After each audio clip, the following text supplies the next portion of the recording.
Ang batang matibay, may tibay matuto sa buhay.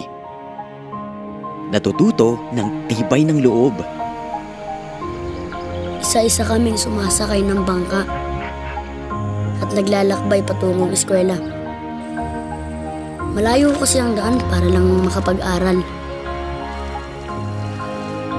May mga umaga na tahimik sa lugar namin.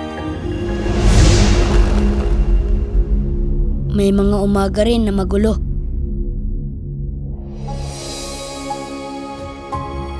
Ngunit hindi ito naging dahilan para tumigil kaming matuto. Butit hindi rin kami sinusukuan ni na Teacher JR, kaya nakakapag-aral pa rin kami.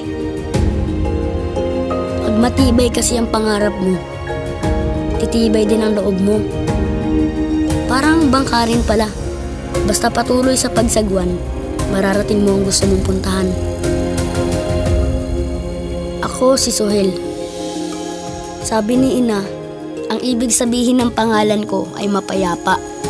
At ito rin ang buhay na gusto kong ibigay sa aking pamilya at sa aming lugar bilang isang sundalo.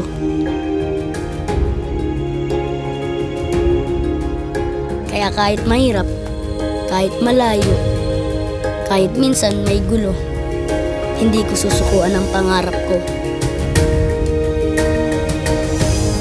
Kasama ang Bear Brand, ang anak mo ay may tibay matuto sa buhay. Siya'y isang batang matibay. Tibay ngayon, tulong para sa matibay na bukas. From Nestle.